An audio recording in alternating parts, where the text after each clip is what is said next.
वर्तमान संदर्भ में समाचारों की विश्वसनीयता,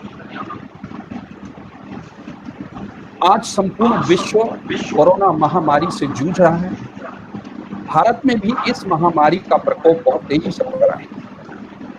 मानव सभ्यता के समक्ष खुद को बचाने की चुनौती खड़ी हो गई है। भारत में जितनी तीव्र गति से कोरोना का संक्रमण पैर पसार रहा है, उसी गति से मीडिया में फेक न्यूज का संक्रमण भी बढ़ रहा है।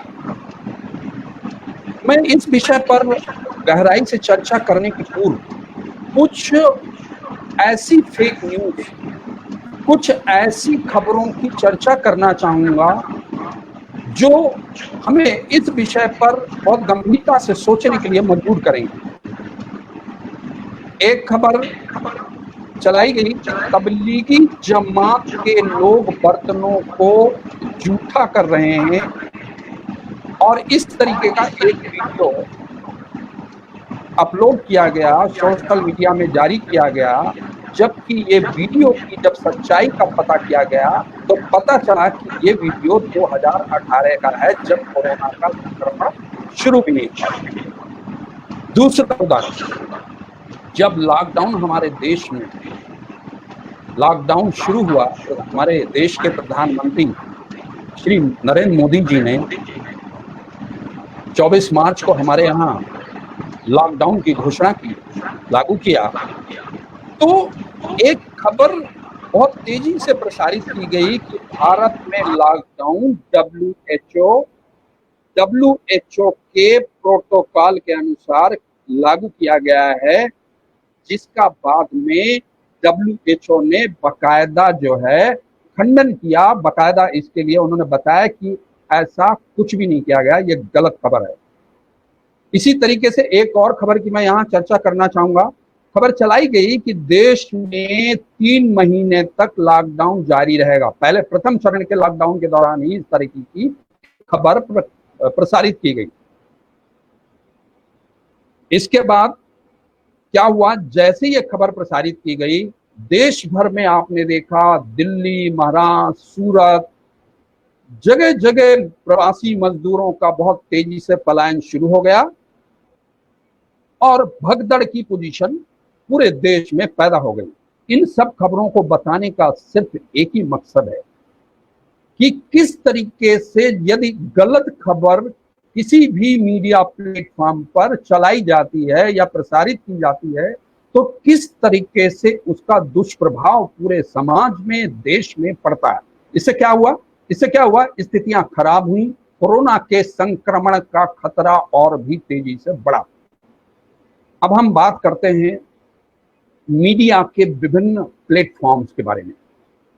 खबरों के प्रसारण के लिए हमारे पास 3 महत्वपूर्ण प्लेटफॉर्म होते हैं: प्रिंट मीडिया, इलेक्ट्रॉनिक मीडिया और डिजिटल मीडिया। प्रिंट मीडिया का हमारे देश में, हम थोड़ा सा इतिहास में जाने की कोशिश करेंगे। देखिए, माध्यम कोई भी हो, यदि हम खबर कहते हैं तो खबर की एक ही अवधारणा है और वो अवधारणा है कि खबर को सत्यम शिवम सुंदरम की अवधारणा पर आधारित होना चाहिए। खबर वही है जो सत्य है, खबर वही है जो एकदम अनबायस्ड है, और खबर वही है जिसका प्रस्तुतिकरण बहुत सही तरीके से किया जाए। ऐसी स्थिति में ये जो परंपरा रही, प्रिंट मीडिया ही एक ऐसा माध्यम रहा जिसमें हम कह सकते हैं कि खबरों की विश्वसनीयता को बहुत लंबे अरसे तक उसने जो है कायम रखा, और वो विश्वसनीयता का दौर आज भी चल रहा है। थोड़ा सा हम वर्तमान में आने के पहले आपको थोड़ा सा इतिहास में ले चलेंगे। प्रिंट मीडिया के इतिहास में हमारे देश में प्रिंट मीडिया का उद्भव और विकास होता है, वो कहीं ना कहीं एक मिशन के तौर पे होता है, एक आजादी का एक मिशन होता है उसके साथ, और उस मिशन को लेकर हमारे देश के पत्रकार आगे बढ़ते हैं और हमारे देश को आजादी मिलती है। मैं उसमें बहुत ज्यादा नहीं जाऊंगा कि आजादी के पहले क्या थी पत्रकारिता, सब इतिहास में दर्ज है, आप सभी को मालूम है। मैं आपको ये कह के सब बोर नहीं करूंगा, सिर्फ यही बताना चाहता हूं कि आजादी के पहले पत्रकारिता मिशन, इसमें काम करने वाले लोग मालिक और पत्रकार दोनों थे। उनका उद्देश्य इससे लाभ कमाना नहीं था, ये एक प्रोफेशन नहीं था, ये एक डेडिकेशन था, एक राष्ट्र के प्रति, एक समाज के प्रति, एक देश के प्रति। यही कारण है कि उस दौरान खबरों के साथ किसी भी तरीके की छेड़छाड़ नहीं होती थी। जो खबर का एक आदर्श है, जो खबर के एक मूल्य हैं, जो उसके वैल्यूज हैं, उनका पूरा पूरा ध्यान रखा जाता था। आजादी के बाद हमारे देश में पत्रकारिता की दशा और दिशा धीरे धीरे बदलती है और कहीं ना कहीं इसमें प्रोफेशनलिज्म और हमारी जो पत्रकारिता है वो इंडस्ट्री की ओर अग्रसर होती है। आज पत्रकारिता व्यवसाय भी है और पत्रकारिता मिशन भी है। हम दोनों रूप में हम इसको देख सकते हैं। अब इसी दौरान आप देखिए 1959 में हमारे देश में टेलीविजन आता है। लेकिन टेलीविजन तो आता है, लेकिन लगभग 30 सालों तक टेलीविजन में कोई ऐसा न्यूज का एकमात्र मोनोपोली दूरदर्शन की होती है। लेकिन 1990 के दशक में हम देखते हैं कि किस तरीके से तेजी से जो है न्यूज चैनल्स धीरे धीरे आते हैं और हमारे देश में एक इलेक्ट्रॉनिक मीडिया का जो है बहुत बड़ा एक प्लेटफॉर्म तैयार हो जाता है।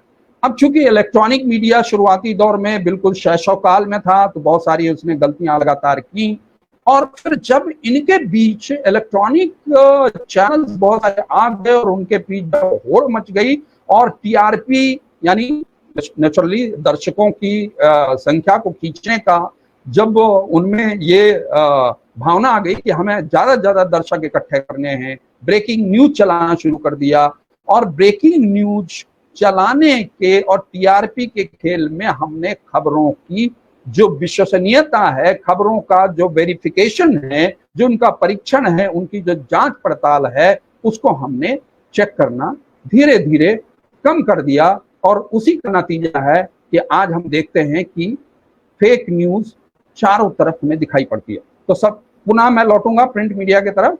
मैं आपको यह बताना चाह रहा था कि प्रिंट मीडिया बहुत ही सशक्त माध्यम रहा और यही कारण है, आपने देखा होगा, मैं एक आपको इसके पहले एक बात बताना चाहता हूं कि 2006 में एक बहुत ही फेमस मैगजीन है विश्व की, इकोनॉमिस्ट, जिसने एक लेख प्रकाशित किया कि साहब अखबारों का दौर खत्म हो चुका है, अखबार अब खत्म हो गए। हालांकि उस दौरान इस खबर को समय से पहले प्रकाशित माना गया। उसी खबर में जो उन्होंने खबर प्रकाशित की थी, उसी खबर में जो है रूपर्ट मर्डोक, जिसे जो है मीडिया का मुगल बादशाह कहा जाता है, उनका भी एक साक्षात्कार छपा था। उस साक्षात्कार में उन्होंने कहा कि हाँ, अभी तो नहीं, लेकिन प्रिंट मीडिया खत्म हो जाएगा, अखबार खत्म हो जाएंगे, है ना। उसका कारण उन्होंने उस दौरान तो नहीं स्पष्ट किया, लेकिन बाद में यह कारण 2009 में उन्होंने स्पष्ट किया कि साहब अखबार इसलिए खत्म हो जाएंगे कि जो मालिक हैं इन अखबारों के, उन्होंने टेक्नोलॉजी को अपनाया और अपने इंडस्ट्री के विकास के लिए काम किया, लेकिन उस अखबार को संवारने वाले, उस इंडस्ट्री के संवर्धन के लिए, उसके विकास के लिए काम करने वाले पत्रकारों के लिए उन्होंने कुछ नहीं किया। ऐसी स्थिति में अखबारों को कैसे बचाया जाए, ये बात पत्रकारों ने उन मालिकों को बताई नहीं, और वो क्यों बताएं। इस तरीके का, इस वजह से अखबार अब खत्म हो जाएंगे। लेकिन आपने देखा हमारे देश में प्रिंट मीडिया का इस कोरोना काल के पहले यदि रिकॉर्ड देखें तो प्रिंट मीडिया का लगातार जो उसकी प्रसार संख्या है वो बढ़ रही थी और डिजिटल मीडिया की भी जो है पहुंच बढ़ रही थी। इसी तरीके से इलेक्ट्रॉनिक मीडिया की भी रीच बढ़ रही थी। उसके क्या कारण थे? उसके दो कारण थे। नंबर एक, पहली बात तो यह कि हमारे देश में जो लोग लिटरेट नहीं है, साक्षर नहीं है, इधर साक्षरता का दौर बढ़ा, तो नेचुरली जब साक्षरता का दौर बढ़ता है तो जो पढ़ने की इच्छा है वो पैदा होती है, वो जागृत होती है। लेकिन दोस्तों, बहुत ही दुर्भाग्यपूर्ण है और बहुत दुखद बात है कि कोरोना काल में प्रिंट मीडिया भी संकट के बहुत बड़े संकट के दौर से गुजर रहा है। आज समाचार पत्रों की प्रसार संख्या बहुत तेजी से घट रही है, पत्रकारों की नौकरियां जा रही हैं, राजस्व मिलना बेहद कम हो गया है, कई अखबारों ने अपने कई संस्करण बंद कर दिए हैं। ऐसी स्थिति में बहुत बड़ा संकट प्रिंट मीडिया के ऊपर मंडरा रहा है, जो एक विश्वसनीयता का बहुत बड़ा स्रोत था। आप देखिए, आप चाहे टेलीविजन चैनल देखें या चाहे आप डिजिटल प्लेटफॉर्म पे कोई खबर पढ़ें, लेकिन जब तक आप अखबार नहीं पढ़ लेते, जब तक आप खबरों का विश्लेषण नहीं पढ़ लेते, तो आपको चैन नहीं आता है। उसका एकमात्र कारण है कि आपको भरोसा है कि जो अखबार में लिख के आया है वो कहीं ना कहीं वेरीफाइड है, उसकी जांच पड़ताल की गई है और वो कहीं ना कहीं मूल्यों पे आधारित है, इसलिए आप उसको जरूर पढ़ते हैं। अभी इस कोरोना काल के संकट के बाद देखिए, गार्जियन समाचार पत्र ने सभी पाठकों से सहयोग करने की मार्मिक अपील की है। इंडियन न्यूज़पेपर सोसाइटी, जो मतलब समाचार पत्रों के वेलफेयर के लिए, कल्याण के लिए काम करता है, इंडियन न्यूज़पेपर सोसाइटी और अन्य भारतीय पत्रकार संघों ने इस पर चिंता व्यक्त की है। जो अखबार की स्थिति अभी वो हो रही है, गिर रही है, ऐसी स्थिति में जो अखबार विश्वसनीयता का एक बहुत बड़ा स्रोत है, वो संकट से गुजर रहा है। अब मैं बात करूंगा दूसरे प्लेटफॉर्म के बारे में, इलेक्ट्रॉनिक मीडिया का जो प्लेटफॉर्म है। जैसा कि मैंने बताया कि 1990 के दशक में हमारे यहाँ चैनल्स आए और धीरे धीरे न्यूज चैनल्स ने अपनी जो है साख और पैठ बनाई समाज और देश में।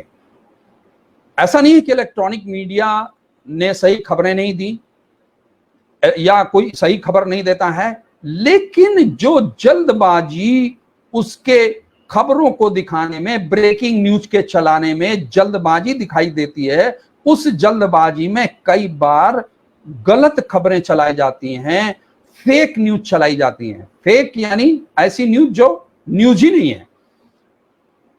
मेरे कहने का मतलब यह है कि ऐसी स्थिति में व्यक्ति कैसे भरोसा करे, जो आज अखबार उसके पास आ नहीं रहा, उसके पास फिलहाल अखबार तो है, जो आ रहा है अखबार, जो पढ़ रहा है, जितने प्रकाशित हो रहे हैं वो तो माध्यम है, लेकिन हर व्यक्ति के पास आज अखबार नहीं पहुंच पा रहा है। उसके पास सोर्स का, सूचनाओं के सोर्स का बहुत बड़ा माध्यम इलेक्ट्रॉनिक मीडिया या डिजिटल मीडिया है। तीसरा प्लेटफॉर्म है डिजिटल मीडिया का। डिजिटल मीडिया के दो पार्ट हैं, एक है जो न्यूज पोर्टल्स का प्लेटफॉर्म है और दूसरा प्लेटफॉर्म है सोशल मीडिया का। अब देखिए, आप एक मैं आपको आंकड़ा बताना चाहूंगा कि हमारे देश में 68 करोड़ 76 लाख लोग जो है इंटरनेट का इस्तेमाल करते हैं। अब जब से देश में लॉकडाउन हुआ और उसके बाद अब अनलॉक होने की प्रक्रिया चली, लेकिन फिर भी अभी भी यही गाइडलाइन है सरकार की या WHO की कि आप अपने घर से तभी निकलिए जब बहुत आवश्यक है। किसी का इतना आवश्यक है कार कि आपको कार्यालय जाना है, ऑफिस जाना है या कोई ऐसा काम करना है, तो उसके लिए तो आप बाहर निकले, अदरवाइज आप कम से कम अपने घर से बाहर निकले। ऐसी स्थिति में जो सूचनाओं का माध्यम है वो कहीं ना कहीं सोशल मीडिया है और हर व्यक्ति कहीं ना कहीं, आप व्हाट्सएप, फेसबुक, ट्विटर और बहुत सारे माध्यम हैं सोशल मीडिया के, आपने देखा होगा कि उसमें हर व्यक्ति दिन में ज्यादा से ज्यादा समय इस समय गुजार रहा है। ऐसी स्थिति में आप कह सकते हैं कि फेक न्यूज की सोशल मीडिया में इस समय भरमार है, भरा हुआ है वो उससे। अब देखिए, मैंने आपको कई उदाहरण दिए, कई चीजें बताई आपको कि किस तरीके से फेक न्यूज की भरमार से क्या प्रभाव पड़ रहा है हमारी सोसाइटी पे, इसका क्या असर हो रहा है। जब खबरें सैनिटाइज नहीं होंगी, जब खबरें स्वच्छ नहीं होंगी, साफ सुथरी नहीं होंगी, उनकी जांच पड़ताल नहीं होगी और खबर की कसौटी पे नहीं कसी जाएंगी और ऐसे आगे बढ़ाई जाएंगी, तो कहीं ना कहीं हमारा नुकसान होगा, समाज का नुकसान होगा, राष्ट्र का नुकसान होगा। यही कारण है कि इन सब फेक न्यूज ने किया क्या हुआ, इसका असर क्या हुआ। तो इसका सबसे बड़ा असर यह हुआ कि पूरे देश में एक भय का माहौल, आशंका का माहौल, भ्रम का माहौल पैदा हुआ, इल्यूजन हुआ कि कहीं ना कहीं तमाम तरह की चर्चाएं शुरू हो गई कि साहब ये खाने से हम कोरोना से ठीक हो जाएंगे, ऐसा कर लेंगे तो हमको ये नहीं होगा। जो जब तक हम चीजों को सैनिटाइज करके आम व्यक्ति तक नहीं प्रस्तुत करेंगे, तो इस तरीके के भ्रम और भय का माहौल पैदा होना एकदम स्वाभाविक है। और क्या हुआ साहब, अनेक प्रवासी मजदूर भाइयों की जान चली। अब देखिए, जब भगदड़ मची तो क्या हुआ, तो ये कितना बड़ा नुकसान फेक न्यूज से हुआ। कोरोना संक्रमण का खतरा बहुत ज्यादा बढ़ा। अब ये चीजें निकल के आ रही हैं। अब देखिए, जिस तेजी से, जिस गिरफ्तार से कोरोना बढ़ता जा रहा है, उससे बात सिद्ध हो रही है कि पहले जिस तरीके से अफवाहें फैलाई गई, जिस तरीके से फेक न्यूज चलाई गई, उससे जो है कहीं ना कहीं हमारा ये जो कोरोना का संक्रमण का खतरा है वो बढ़ा, और ये बहुत तेजी से सोसाइटी के बीच में पहुंच गया। और एक जो महत्वपूर्ण बात, जिसके लिए बार बार हमारे देश के प्रधानमंत्री जी ने आकर के कहा कि आप ये सावधानी बरतें, आप घर पे रहें, किस तरीके से आपको अपने आप को बचाना है, किस तरीके से आप अपना हाथ धोएं, किस तरीके से मास्क पहने, कैसे आप जो है सोशल डिस्टेंसिंग का पालन करें, ये सारी चीजें बताने के बावजूद भी क्या हुआ, हमारे जो कोरोना के खिलाफ लड़ाई है वो कहीं ना कहीं कमजोर पड़ी। तो अब सवाल है, सबसे बड़ा सवाल यह है कि हम क्या करें, हम कहां भरोसा करें। हमसे मतलब आपसे, जनता से, मेरे से। जो लोग खबरों पर पूरी तरह निर्भर हैं, वो पत्रकार नहीं हैं, वो पत्रकारों पे निर्भर हैं। देखिए, आज डेमोक्रेसी में सबसे महत्वपूर्ण रोल कोरोना काल के दौरान, आप देखिए, जो सबसे महत्वपूर्ण रोल निकल के आया है वो है चौथे स्तंभ यानी मीडिया का। मीडिया को लोकतंत्र में चौथा स्तंभ कहा जाता है, सरकार का चौथा स्तंभ है, चौथा पहिया है। जो यदि वो कमजोर होगा तो नेचुरली जो है सरकार और समाज दोनों कमजोर होंगे। तो ऐसे में क्या हुआ कि जो लोग हैं उन लोगों ने, अब देखिए इसमें दो पहलू हैं। एक तो वो हैं जो एक ऑथेंटिक माध्यम है खबरों के प्रसारित करने का, चाहे वो हम अखबार की बात करें, चाहे हम न्यूज पोर्टल की बात करें, या हम इलेक्ट्रॉनिक मीडिया की बात करें। एक तो वो माध्यम है, और दूसरा वो माध्यम है जो सोशल मीडिया का है, जिसमें किसी का भी कोई बस नहीं है। देखिए, सोशल मीडिया कितना अच्छा प्लेटफॉर्म है। मैं अच्छा इसलिए कह रहा हूं, इसके दो पहलू हैं। एक तो बहुत अच्छा पहलू यह है कि सोशल मीडिया ही एक ऐसा माध्यम है जो पूरे देश में, कोरोना काल क्या, कोरोना काल के पहले, चाहे हमारे देश में लोकसभा की चुनाव हो या आप अन्ना हजारे का आंदोलन हो, आपने देखा देश भर में जिस तरीके की क्रांति आई, जिस तरीके का पूरे अवेयरनेस आई, वो उसमें सोशल मीडिया की बहुत अहम भूमिका रही, बहुत महत्वपूर्ण भूमिका रही। सोशल मीडिया ने जन जन को जागृत किया, लोगों को बताया कि उनके अधिकार क्या हैं, उनको बताया कि उनके कर्तव्य क्या हैं।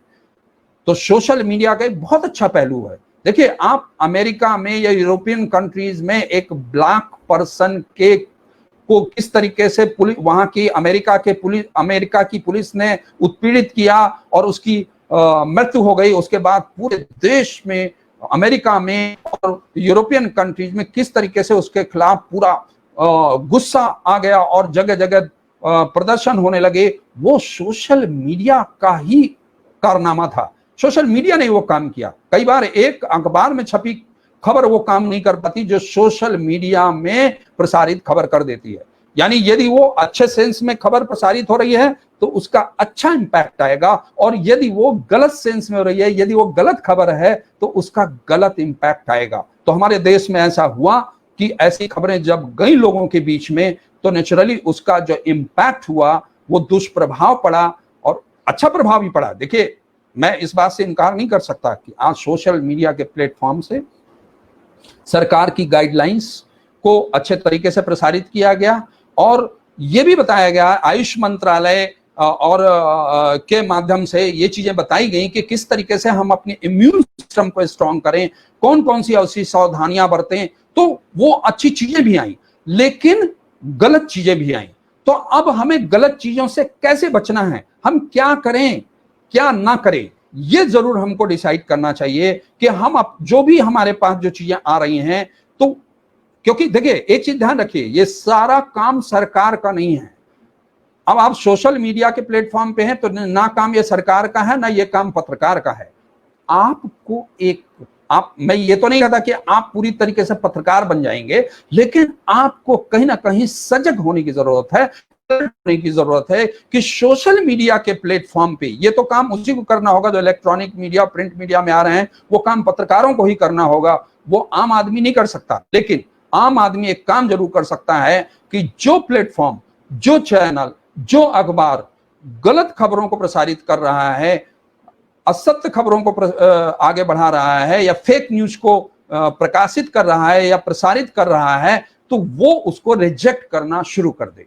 ये करते ही जो है उन माध्यमों को खुद अपने भूमिका पर विचार करना पड़ेगा कि वो ऐसा करें या ना करें, वो निसंदेह उसका इम्पैक्ट आएगा। तो अब सवाल ये होता है कि खबरों को कैसे सैनिटाइज करें। खबरों को भी आज सैनिटाइज करने की जरूरत है। हम उनको कैसे खबरें सैनिटाइज करें, खबरों में विश्वसनीयता के संकट से किस तरीके से हम उबरे, ये कहीं ना कहीं हमको देखना पड़ेगा। मतलब किस तरीके से जो खबरें हैं उनको हम सैनिटाइज करें और सैनिटाइज करके ही खबरों को आगे बढ़ाएं। तो मैं ये कहना चाहूंगा कि जो हमारे पास सोशल मीडिया से मिलने वाली जानकारी है या खबरें हैं, हम उनको किस तरीके से हैंडल करें। दोस्तों, सबसे पहला काम हमें यह करना चाहिए कि जो भी आपके पास सोशल मीडिया पे वीडियो चल के आ रहा है, सूचना आ रही है, खबर आ रही है, सबसे पहले आप उसको थोड़ा सा रुके, ठहरें।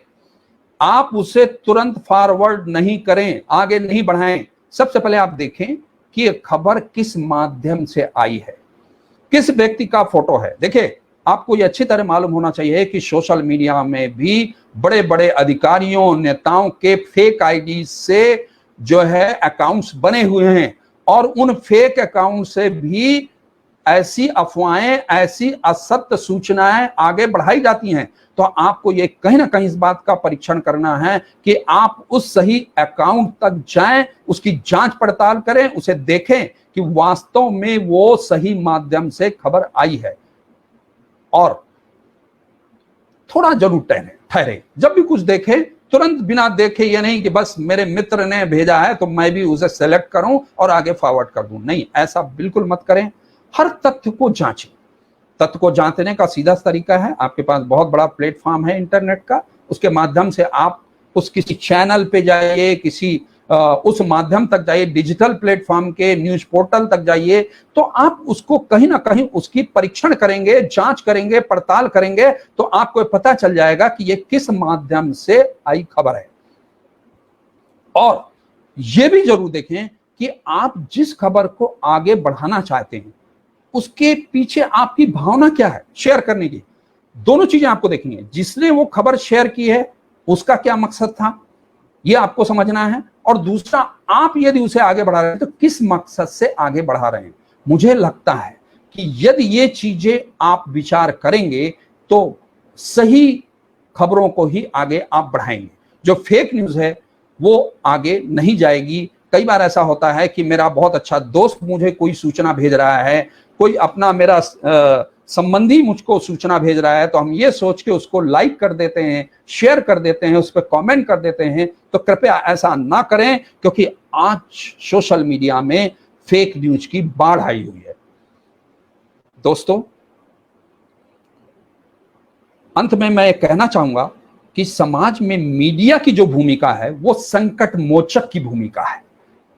अब लोग जरूर चाहते हैं कि उनकी समस्याओं को पत्रकार उठाएं, उन समस्या को एड्रेस करें, कहीं ना कहीं उनका वो समाधान भी उनको प्रोवाइड करें।